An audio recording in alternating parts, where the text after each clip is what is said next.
Hey, welcome to Sports Unfolded NHL Ranking Show. I am your host, Eric. My main man over there, Ron. How are you? Doing okay, fired up, ready to let some fans have it. Yeah, as usual, your hockey rankings have not disappointed. We're going to bring those rankings up and then discuss how we got there. So I don't know what you are thinking when it comes to really pissing people off, but it's what you do, and you do it well. Because I'm realistic and fans are not. They're just not. All right, And understandable. tell me that I'm not right about those Vegas Golden Knights now sitting in third place. Yeah, listen, you called it. But uh, at 10, we had Colorado Avalanche, the Winnipeg Jets at 9, Seattle Kraken at 8, at 7, the New York Rangers at 6, the Tampa Bay Lightning, Dallas Stars coming at 5, at 4, the New Jersey Devils, Toronto Maple Leafs at 3, at 2, now the Boston Bruins, and at number 1, the Carolina Hurricanes. So that was a little bit of a controversy. We'll get into that when we start talking about those teams and how you got them leapfrogging the Boston Bruins. But we're going to start off right away with the Colorado Avalanche, who are 27 and 18 and 3 on the season. 13-9 and 3 at home, 14-9 and 0 on the road. 151 goals for, 133 goals against, a plus 18 on the season. 7 and 3 in their last 10. They're on a one-game winning streak. They won the last 3 uh, against Washington and St. Louis and lost one against Anaheim. Next 3, a little bit of a break now, all-star break. So these teams are all going to be coming back. They'll face, and this is a very tough challenge for the Colorado Avalanche to see if they'll stay in at Pittsburgh, at Tampa Bay, and then at Florida. So, Ron, when we talk about some of the successes, Mikko Rantanen, Yeah. 61 points, 34 goals. Nate McKinnon, who missed some time, is actually leading the team in assists at 41 and plus 15. Alexander Jajewski, 20, 11, and 3, 2.60 goals against with a 920 save percentage. So they're getting production from a lot of different people. Colorado, though, we keep thinking they're taking that next step. Is next week's test going to see if they're legitimately back in contention? Oh, absolutely. And we have what 29 days till the trade deadline. And I would expect Colorado to be active in that because they're going to want to solidify their team to make that push. I don't doubt this team will make it to the playoffs. I mean, if they're just too good not to. And I just think they've been coming around gradually. And now that, players are starting to get healthier and healthier and get back into a flow, this team is just going to keep getting better. And they're going to be dangerous. They're going to be a contender. Are there any players that we should be looking at to say, look, they need to step up for this team to be more successful? Or are you kind of happy where they're at with the players they have? Well, I like where they're at, but when you have some guys there that definitely could step up. They've had a lot of guys in and out of the lineup, so it's understandable that some of those guys, being out caused a little ripple effect along their lineup. So, but I would look at Evan Rodriguez to become a factor down the stretch. Alex Newhook. Those are the guys that I think that you need to get some more production out of, especially Evan Rodriguez coming over. Who was expected to do more, but he hasn't had his full line. I mean, when you have guys out and moving up and down the lineup, it's tough to get any consistency going. And a player like that really needs to have a consistent line going day in and day out to figure out what he's worth. And again, Nishuskin is also another guy that they can get more out of. He's got 8 goals, 10 assists, plus 6, which is pretty good. But once they get set in a line and doing their thing, I think this team will be much, much better. And you're gonna see them climb as they already have been. Yeah. Next week, obviously the test. We'll see where Colorado lands. Yeah. At number 9, you get the Winnipeg Jets, 32-19-1, 18-8 at home, 14-11-1 on the road, 166 goals for, 136 goals against, a plus 29, 5-5 in their last 10. They have won one. They dropped 3 spots this week on the list. Yeah. They lost to Buffalo, Philadelphia, and then beat St. Louis. When they get back from the All-Star break, Chicago, Seattle, and then at Colorado. So a couple of big games there for them as well. We talk about the go ahead. No, go ahead. No, we've talked about the production with Kyle Connor, 59 points, Mark Sheffley, 31 goals, Josh Morrissey, 43 assists, Connor Hellebuck and what he's been able to do in the pipes at 24-15-1, 245 goals against, a 923 save percentage. So outstanding. They are the 5th best team on goals against at a 2.64, save percentage at a 920. So they're very good when it comes to defense. And then penalty kills, they're 3rd overall in the NHL at 83.3% on penalty kills. Why 9th, Ron? Yeah, they had a rough week. They went 1-3 last week, losing to Nashville, Buffalo, and Philadelphia. That is not who you want to take 3 losses to. Yes, I know Buffalo is much improved and can score goals, but they can give up goals, and that team is just too good to let up on the forecheck and keep Buffalo penned in. And, again, Nashville and Philadelphia both be way behind them in points. They had no business losing 3 games to that. You can't even claim one of them as a trap game because they really played nobody spectacular that week and went 1-3. And, when you have some other teams, namely Tampa Bay, that goes 3-0, that changes things. Kind of helps move you up the list a little bit. Yeah, it does. It does. So, and rightfully so, moving down the list was Winnipeg this week. I don't think that is, a trend that is going to keep going. I think Winnipeg right now is definitely among the top 10 teams. I don't see them dropping out. And, outside of a couple of teams out of the top 10, I can't see them falling out of there. I just think it was just a bad week, and you'll see them bounce back after the break. Yeah, two big games, right? That Seattle game, Seattle plays very well on the road, and then Colorado at Colorado. So again, they have to figure out those two. And again, I think this break's coming for some of these teams right at the right time. Yes, because yes. To your point, Winnipeg kind of on a little bit of a back end of a struggle, right. And get some rest, be back to that strength that you are. Very good defensively. So we know defense helps win games. That's going to help. Hellebuck has been very good in the if they go back to the basics. This is nothing that the Bruins didn't experience. So, and I translate the Winnipeg Jets to a very similar team as Boston. And I don't see them going into a long slump very long because of that defensive group and how solid they are in their own end, and with a goaltender that can keep the puck out of the net. You don't see prolonged slumps. Yeah, no. Again, we've been very high in the Winnipeg Jets all season, and I agree with you. Again, next week's rankings will be a little weird because of the break, but we'll you know what I mean? I expect them to be on there.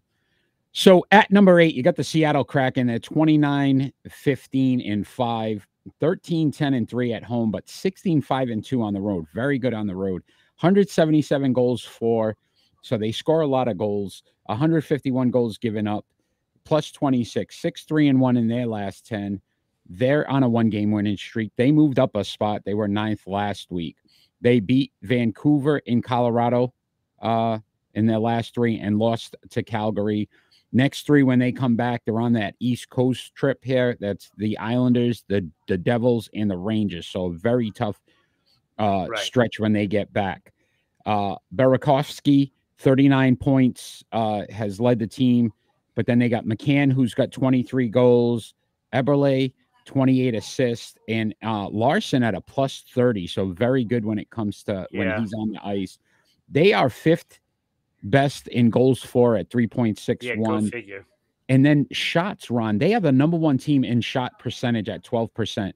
12% of their shots go in for goals. So they can score. Defensively is maybe where they're lacking a little bit. Is this team sustainable without getting some kind of defensive, presence that will help them on the ice? Well, yeah, it's an enigma, really. The Seattle Kraken are just doing something that they're not supposed to be doing. Um, just I mean, if they can keep going, I don't think they're going to get through that stretch unscathed next after the break. Um, it's just wait and see with this team. Yeah, and I we don't talked about think the this rookie, team right? can hold up. I Yeah, really don't. we talked about the rookie Bananas and what he's been able to do in the season he's having. So they're getting a lot of production from a lot of different guys. So it's pretty interesting to see when it comes to what Seattle's been able to do from a standpoint of an expansion team and how they were able to get up so quickly and be able to win so quickly. A lot of young talent, and they kind of mixed it in with a very good goaltending. Martin Jones, 23-7-3 right now with a 2.82 goals against, 896 save percentage. So obviously that has to improve. But again, you can see they're on the right path with the Kraken and how they've built this up. So, Ron, is this again sustainable for the Seattle Kraken? Can they remain in these top 10 teams? Yeah, I don't think so. Look, I like how the team is built. I think they're very much overachieving. I think the young kids are playing very well, but I don't I don't see it. The only thing in their favor is the fact that the West is kind of not good. Yeah, I mean it helps, right? It It's benefits. kind of not good. Listen, we look in the NFL. Tampa Bay Buccaneers won the division because the whole division stunk, right? So Right. if you got a whole conference that's not very good, this kind of helps Seattle at least get. Think about it from this standpoint: young team, young franchise, Yeah. and you might have a playoff berth now that actually gets you some experience that helps you continue to build on what you're trying to do. So Right. I think, look, to your point, they're having a very good season. Is it sustainable? I don't know. That East Coast trip is going to be very tough because all three of those teams, the Islanders are starting to play much better hockey. Yeah, and they just got Bo Horvat. Yep, right. So big trade for them. New Jersey, we know what they've done all season. And then the Rangers, again, are another one of those top teams in the East. And the East is so strong that some of these teams are lower on the list just based on the fact that the East has been playing so well this Yeah, season. because you look at the Rangers, they've only got 14 losses. There's only one team better than that in the West, and that's Yeah, Dallas. who's starting to So, struggle too. I So mean, this is this is a simple you know, power conference that they got to go up against, and I don't think they can do it. I really don't. I mean, yes, they can get that one win. Like they came into Boston and they beat Boston, at Boston, which is something to be said. But yeah, it's not like you were going against a gauntlet. You didn't have to face Boston, Tampa Bay, Toronto, Carolina. Now they got to do this. Are yeah. they Now going to we'll see be what able to kind of hold up? I yeah, mean, we're going to see what they're made of now. yeah, real character. So at 7, the New York Rangers, 27-14-8, 13-9-4 at home, 14-5-4 on the road. So that one baffled me a little bit that they're better on the road than they are at home. 157 for goals, 129 goals against, a plus 28, 6-2-2 in their last 10. They have won one. They're on a 1-game winning streak. They beat Florida and Vancouver, the Vegas Golden Knights, this past 3 games, and lost to Toronto. Next 3 when they come back: Calgary, Vancouver, and Seattle. we know about all their stars, right? Panarin, 40 points, 38 assists. Van de Beanjad. I always say his name wrong. Zabinajad. Zabinajad. Zabinajad, 22 goals. Adam Fox, plus 23. They are third in goals against as a team at a 2.59. A lot of that's because of Shesterkin and what he's able to do. 21, 8, and 7, a 2.46 goals against, a 918 save percentage. Are the Rangers just kind of hanging around, and then you think they make that playoff push, maybe turn on the switch that we talk about sometimes? Yeah, it's kind of funny how what a difference a year makes. Like we were looking at the Rangers last year, big surprise, and yet they were really, really, really good. Now almost like they're just floating along right now, and when you look at like Artemi Panarin, I love those points. He is a -4 though, so he's got to be better in his own end. And the same thing with Vincent Trocheck. He needs to be better in his own end because that's a liability. And if that is going to continue, they're not going to be considered among the favorites. Yeah. But then you look at this team and you see, oh, well, we have Adam Fox, we have Keandre Miller, who's having a fantastic season, especially defensively. I mean, this team is built for the playoffs. It really is. And when it's playoff time, they're going to be a problem in that Eastern Conference. And, if they're right now number 7 in the league, and they have been floating, you got to look out for this team because all it takes is them to figure it out. And then, look out because that goaltending and that defense is just so good. Yeah. Kenny, good morning to you too. Big Dog joining us. Thank you.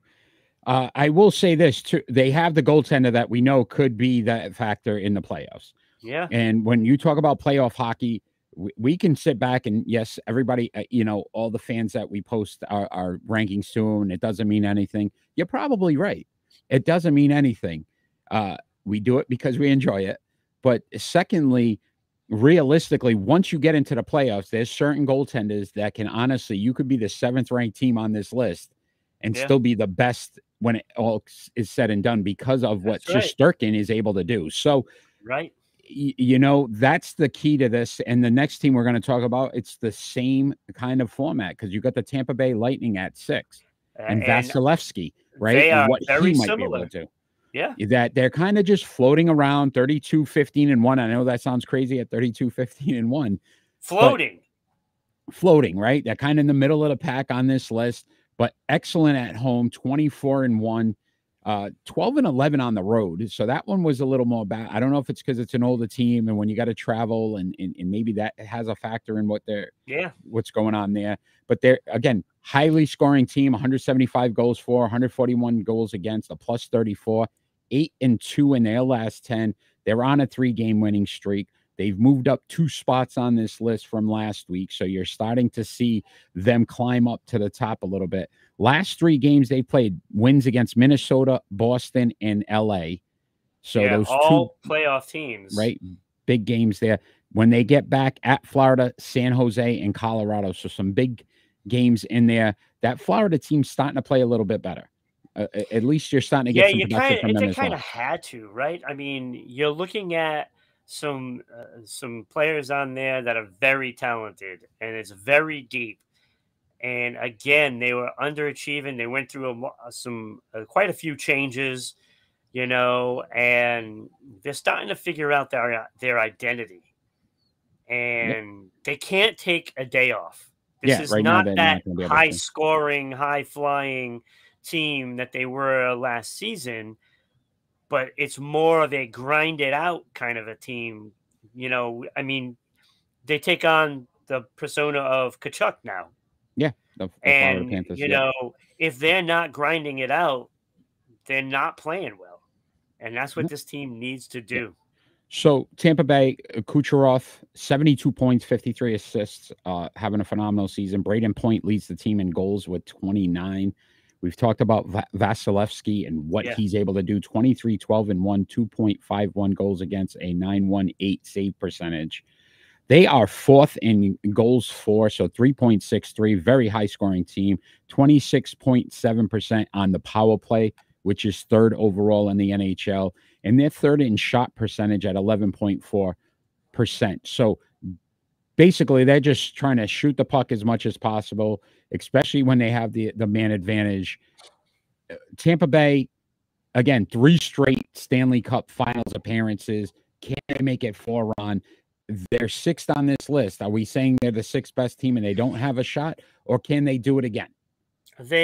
Well, because of that core, they can do it again. Will they? I don't think they will make it to the Stanley Cup, but they are going to make it difficult. And right now, it's looking like Toronto's going to have to face them. Now, it's just a matter of who's going to be at home. If Tampa Bay somehow edges out over Toronto, Toronto's in trouble because there's no way they're going to beat them in Tampa Bay. But Tampa Bay can make it very difficult because when you put up goaltender for goaltender, and I'll tell you, after watching Toronto last night with Samsonov, Yeah. I don't think their chances are very good in the playoffs. Yeah, injury to Matt Murray, and how serious is that? Because Samsonov's not going to be able to carry him consistently, so that's going to be an important piece for them as well. But yeah, Vasilevsky, obviously, if you were going goaltender for goaltender, definitely takes the advantage there, and that could be crucial for another Tampa Bay Lightning's run. Yeah, I don't like Toronto's chances in the series, and that's what it's looking more and more like. I mean, think it's just going to be a matter of who gets home ice there, and It's going to be not good for Toronto. Yeah, either way. Yes, not a good matchup.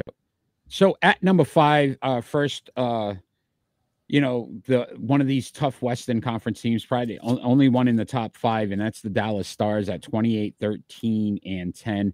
13, 5, and 6 at home, 15, 8, and 4 on the road. 173 goals for, 133 goals against, a plus 40. So they're doing very well when it comes to the plus, goal percentage on the difference. But 4, 2, and 4 in their last 10, lost 3 in a row here. So they're clinging to that 5 spot. Yeah, and clinging is the word, to be honest with you. They lost to Buffalo, Carolina, and New Jersey. So again, all good teams. But again, if you're a top team in the West, and this is where that Western Conference, and all you fans out there that keep criticizing this list, this is what we're talking about. They have not beat the top echelon teams. And I can't even say that the top echelon, because Buffalo is not a top echelon team. They're a good team, not a top echelon. New Jersey, yes. Carolina, yes. But Dallas also, has to show that they're able to compete against these teams if we want to consider them legitimate contenders. Right, and those losses, that is why they hung on to that number 5 spot, because they did lose to New Jersey. Yeah, if you're going to say good losses versus bad losses, they're good losses, right? And they're overtime losses. Yeah. So, going 0-2 in a week isn't exactly great because you did lose those 2 games, but you got to turn that around, or nobody's really going to take you that serious. I mean, they only have 13 regulation losses, but there's 10. Yeah, they're the highest extra frame losses. Yeah, so in essence, they've really lost 23 games. Yeah, you got to figure out how to win those games in overtime. Yeah, you have to, because 23 losses is the Ottawa Senators. Yeah. You're at 500. You know what I'm saying? So yeah, no, listen.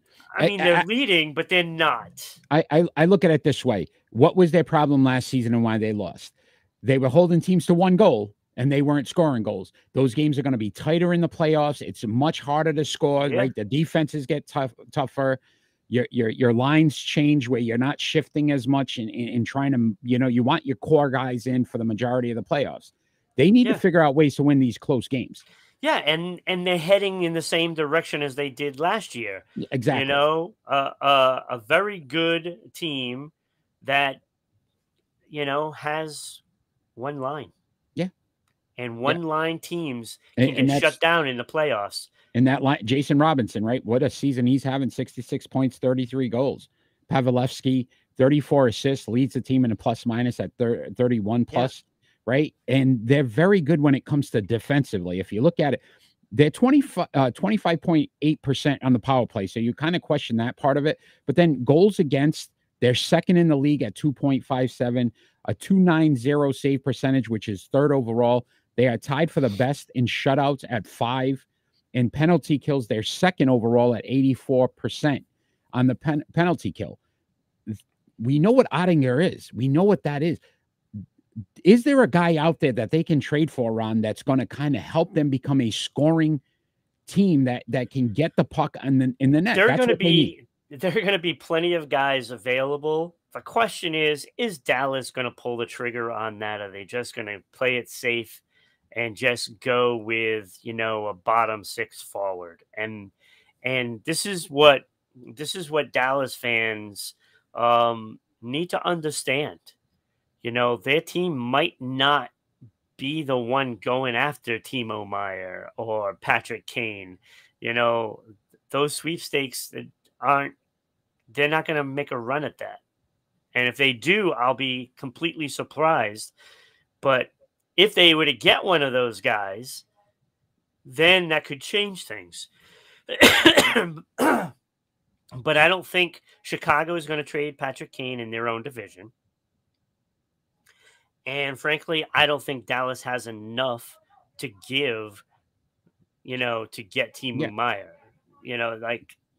I don't think that's going to happen. He's going to end up in the Eastern Conference somewhere. Yeah, I feel like we're going to see the same thing. It's like deja vu in the playoffs. They'll lose a series, giving up 5 goals, and end up losing because they will only score. They weren't able to score again. Yeah, because when you look at it, if they keep that number 1 spot, which I'm not sure they're going to, but they could hold on to it. I mean, who are you going to face in the playoffs? Colorado? Calgary? I mean, you could end up facing one of those 2 teams. And I'm sorry, I don't like my chances against those teams if I'm Dallas. Yeah, no, it's pretty interesting to see. Minnesota's coming up on the rear now, I think, to take that division as well, right? So a lot of things that they've got to really try to hold on to. You lose 3 in a row, that's not a good way to go into the All-Star break. You need to figure some things out, and to your point, maybe start to look at what can we offer to get us a scorer.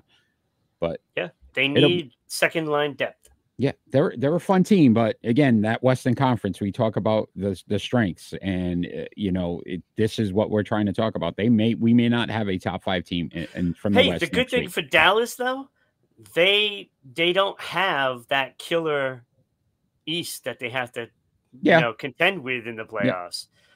Because I don't like their chances against Carolina, Boston, Toronto, New Jersey, Tampa Bay, the Rangers. I don't like their chances against any of them. Yeah. But they don't have to play them in the playoffs. Yeah, not unless they get to the cup. So at 4, we have the New Jersey Devils, 32-13-4, 13-10-2 at home. A phenomenal road record, 19-3-2.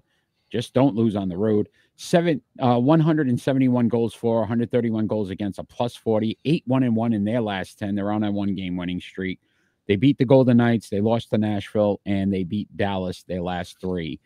When they get back, Vancouver, Seattle, and at Minnesota. Jack Hughes having a great season, 64 points, 33 goals. Dougie Hamilton leads the team in assists at 34 assists. Tomas Tatar, plus 26, so he's having a great season as well. And Vanacek in the pipes, 21-5-2, 2.29 goals against, and a 917 save percentage. He came out of nowhere and really helped this team be successful as well. Is this team, again, we talk about Carolina, Boston, Toronto, we're kind of questioning their goaltending. Can New Jersey be that 3rd best team in the East and possibly take on Boston or Carolina and contend for the Eastern Conference? Yeah, so look, this is a great story. But when you look up and down that lineup, they only have a couple of guys that have playoff experience, really. And a lot is going to fall on Palat in the playoffs. I mean, it's a good story, but I don't think this team is really built for the playoffs, because they don't have that playoff experience. So they could struggle in the first round. I wouldn't be surprised if they get bounced out in the first round, but this team is for real, throughout the regular season. I don't see them falling out of a playoff spot, but it's going to be hard to duplicate in the playoffs with a team that has so many young players. Yeah. I mean, you're talking the guys that are leading this team are huge. Brad Heishier, Dawson Mercer. Like, these are their team leaders, in points, and it's a lot of youth. It's a lot of youth.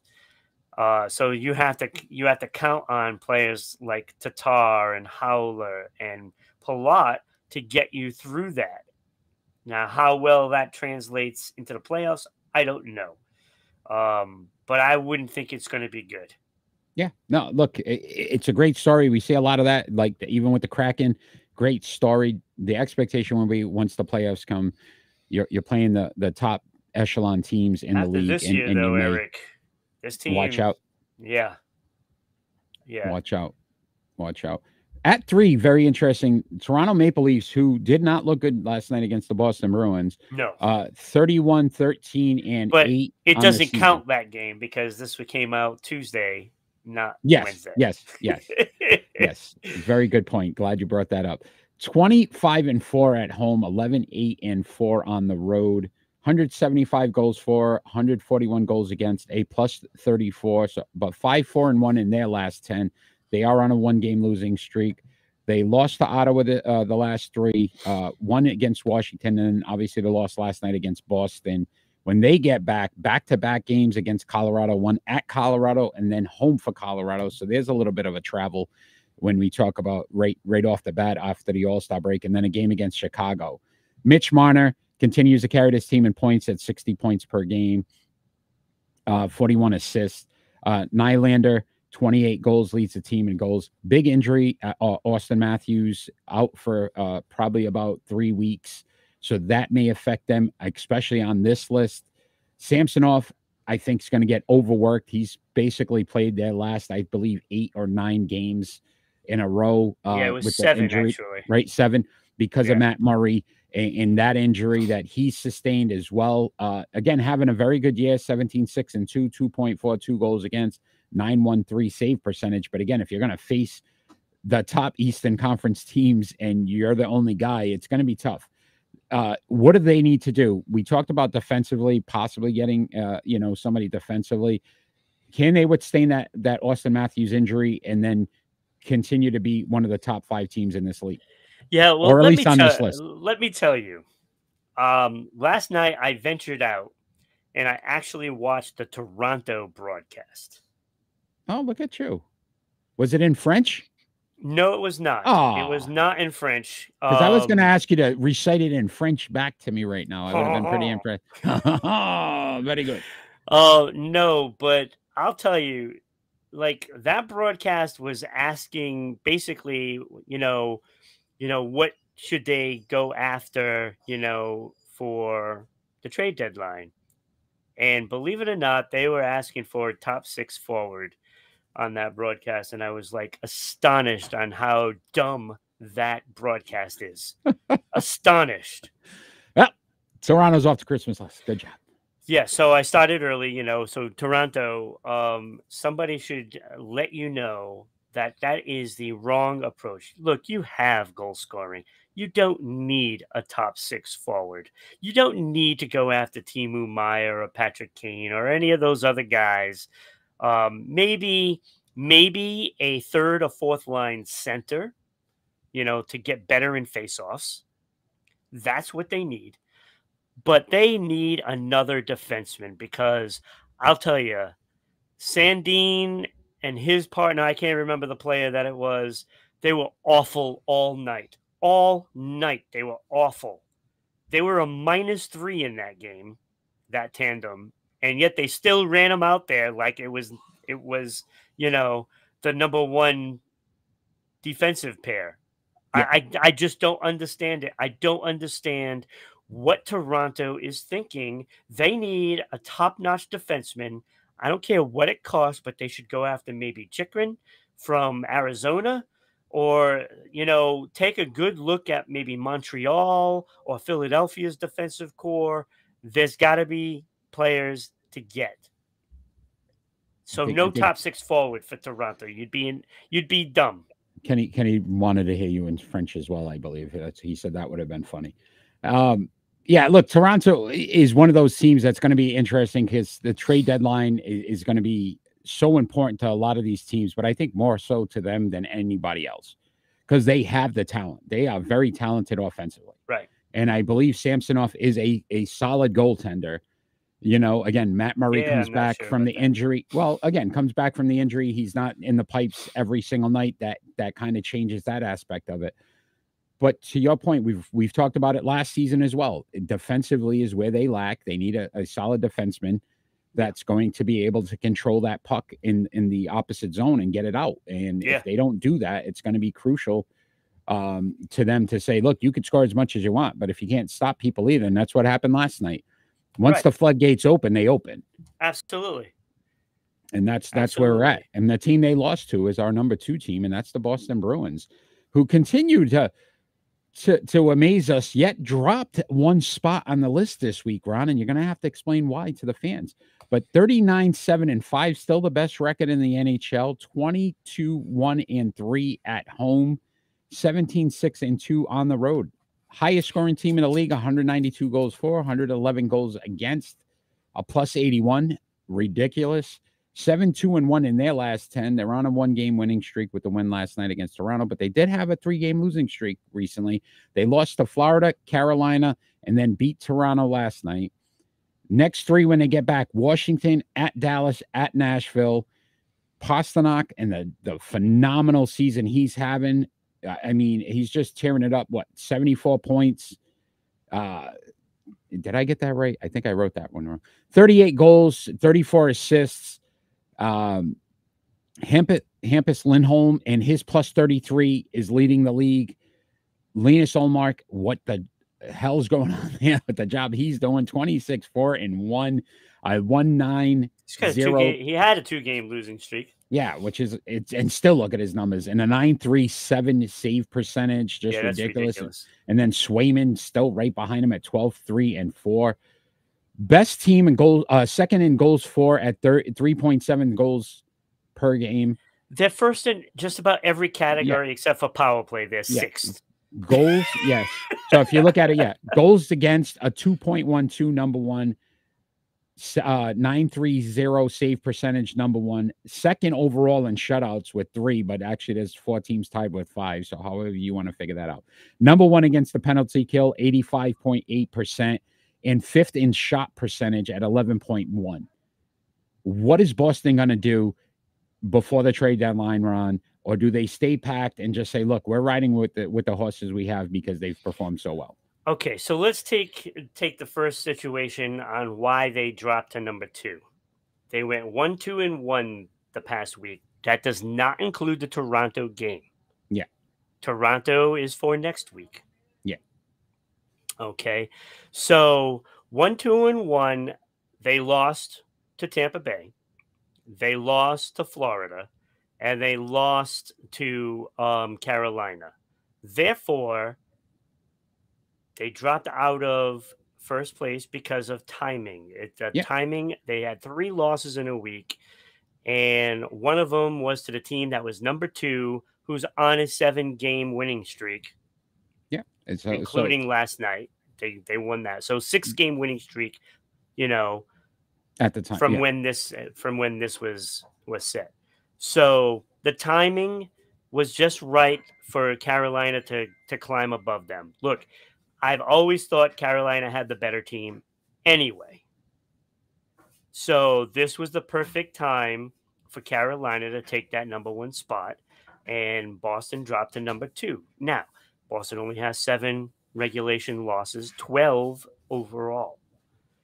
Carolina has 9, so not that much off, but they have 8 overtime.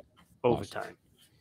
So it's really, you're looking at the top two teams, one way or the other. They're both there. They are the top two teams in the league, and it's just a shame that they won't be the two teams that go to the Stanley Cup, because that would be better. Oof, right? How much fun would that be?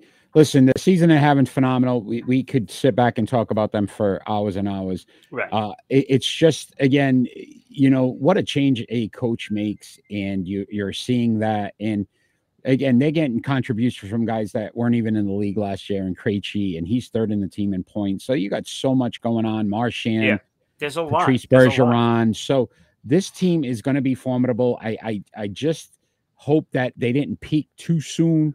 And I don't think Boston and Carolina will playoffs. relinquish first place in their divisions. They're not going to. It's just not happened. Boston already has, what, 13-point lead over Toronto?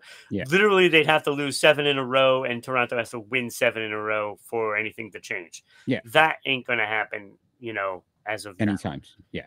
And Carolina has an 8-point lead. So let's talk about the Carolina Hurricanes. Number one on this list, moved up a spot, 34-9-8, 17-5-2 at home, 17-4-6 on the road, 173 goals for, 136 goals against, plus 37, 9-0-1 in their last 10. They've won 7 straight. Again, wins against Boston, LA, and Buffalo last week. Yeah. New York Rangers at Washington, and then Montreal when they get back from the break. Nikas and what he's been doing, 47 points. Sebastian Aho, very quietly now, all of a sudden, has started to climb back. You know, like we were talking, it's like, oh, if Sebastian Aho wakes up and starts playing like he's supposed to, this team is going to be very difficult. Well, here he is now, what, a 6-game goal scoring streak, or 7? I know we get 2 last night, so you know, it's crazy now. Yeah, and they're doing similar to what the Boston Bruins did, right? They were down 4-1 last night. Yeah. Well, and then they came back, they chipped away, and they ended up winning that game. So, like, this is what you're seeing from the Carolina Hurricanes. They're starting to be that dominant team. Brent Burns leads the team in assists. Rattanen. I had it right. I second guessed myself. 13-2-3. He's having a great season. Kuchekov, 10-4-5. Anderson, 11-3. So they're getting production from all 3 of their goaltenders, who's ever in the pipes. They're tied for 5 shutouts, which is number 1, and they're 4th in goals against at 2.61.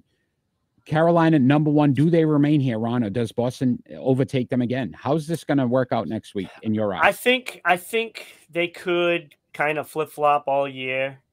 I mean, it's just a matter of if they lose. I mean, I'm looking at this team, and I look at the Boston roster, and I don't see either team going into any slumps. Like 3 games, and that could be it. Like I don't even know if either team will lose 3 in a row for the rest of this year. Yeah, very solid teams all the way around. And again, trade deadline will be so much fun. We are obviously, if you are a hockey fan, and what I will say is this, we've got a lot coming in the back half of this season. Ron will release, and he doesn't even know it yet, but Ron will release his all Ron team for the first half. We did it last season. So we're that's coming up very soon. I actually have most of it done. During the All-Star break, so this weekend, we will be doing our 50 with 50. So we're so excited about that. Players who have scored at least 50 goals in a season. Ron's going to rank the top 50 from 50 to 1. That's going to be a fun one. I'm sure there'll be some controversy in that as well. Oh, of course. Continue to do our NHL ranking show every single week. So we're really excited to bring this to our fans. And then tune in every Friday night at 6 p.m. So tomorrow night, 6 p.m. What a show we have for you. We are so excited. So much big news, NFL news, Tom Brady's retirement, some coaching hires, a little game being played on February 12th that maybe we'll discuss for a little bit. Some NBA news, WNBA. We got some WNBA news action that we're going to talk about, a big signing in the WNBA. And obviously, we'll continue to talk about the NHL. We talk about all the major sports, all the top stories, and give you some great segments. Check out our triple play. Our pick and rolls are always some of the best. Pick and roll is awesome. And then our predictions, you can join in and actually be a part of our predictions and be on our chart and see if you can beat any of us, which is always fun. So Ron, I can't wait for tomorrow night. I appreciate all your hockey insight. What a great list this week. What controversy you create each and every week. I appreciate it. I know the NHL fans out there appreciate it. And we'll do it all again next week. You take care, my friend. And I'll see you Friday. Absolutely.